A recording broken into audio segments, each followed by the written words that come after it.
Right. Hello YouTube, this is the D.B.T Show, episode 22. And today I'm going to be reviewing Megaman Star Force Leo for the Nintendo DS. Now, I've reviewed quite a few Megaman games in the past, and most of them have been pretty good. So I thought I'd do this one. It's not as good as the Battle Network series, the Star Force series, but it's still a pretty good series of games. So, let's get started.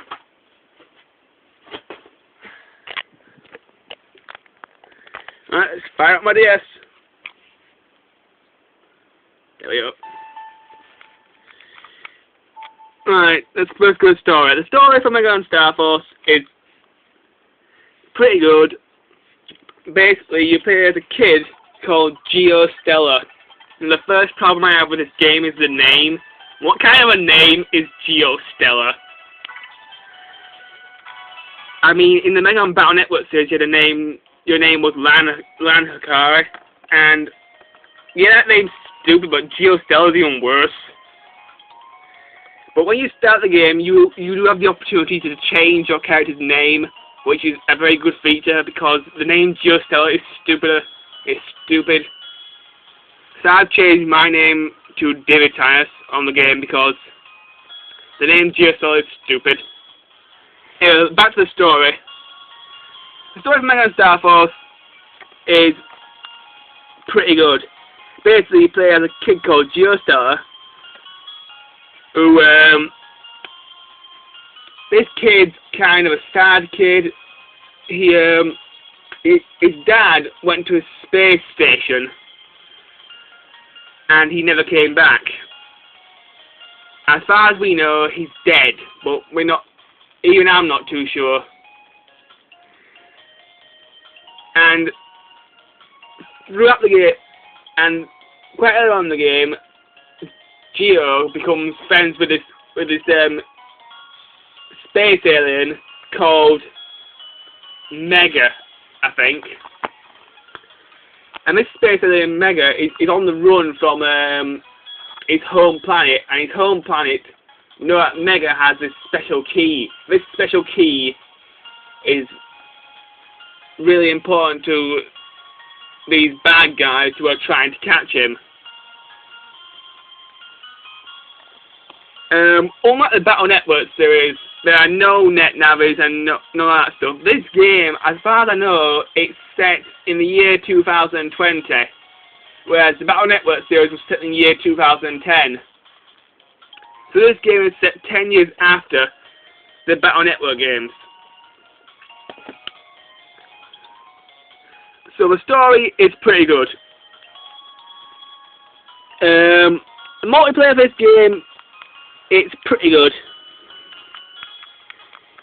It's got quite a few things to do on it. So let's have a look at it. Okay, you can fight with your friends and train with your friends. That's basically it. There's no tournament mode like in Megaman Battle Network 5. Okay, next controls. Controls of this game work really well. Use the D-pad or the arrow buttons to move you around.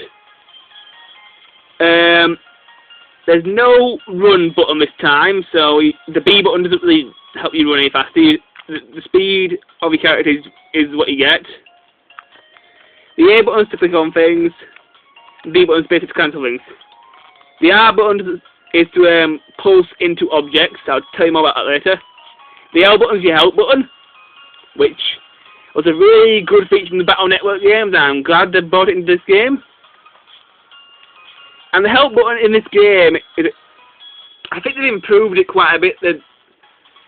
I think they've improved it because the help button seems to help even more than it did in the Battle Network games. I mean, getting through these games is very easy because of the help button. The X button brings up your menu screen, and the Y button makes you use your sunglasses. The sunglasses basically let you see the wave world. The wave world is all to do with Megaman and that. Right. Gameplay. Well, the gameplay of this game is very, very good. Like in Megaman Battle Network,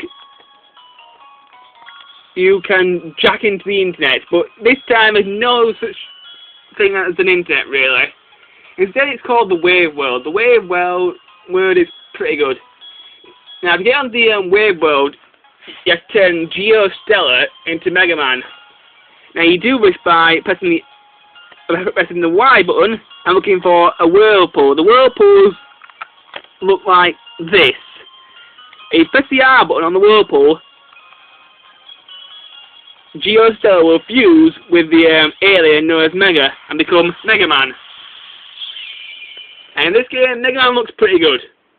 It doesn't look as good as he did in the Battle Network series, I have to admit, but he still looks pretty awesome. The music for this game, well, a bit more gameplay first. Let me just show you a battle. The battle system has changed quite a lot from the Battle Network games. Let me just show you why. If I can find a battle. Come on already. All the battles are based on a random battle system. When you're running around the Wave World, eventually you will come to a battle. There we go. This time the battle system is all in 3D, and it does look pretty good. They've changed the chip system. Basically, the chip system only works. You can select 2 chips in the same column, or you can select chips that are the same colour. So I'll show you a battle. The battles are pretty good, but they aren't as good as the Battle Network battles.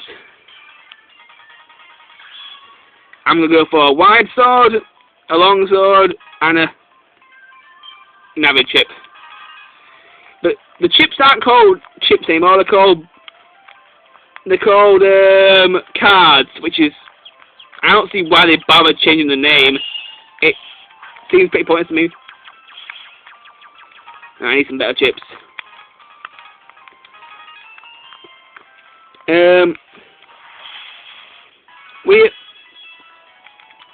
You still got the button though from the Battle Network games. The button though is still based on how quickly you defeat the enemies. Button though will go from 1 to super. It goes from 1 to 10. If you really go, you get a super rank. In most times, you get over a 6, you'll get an extra battle card. You also get money and health bombs during battles. Now, I'm very sorry, YouTube, but I've run out of time. So join me in part 2 of my Megaman Star Force review. So until then, bye bye.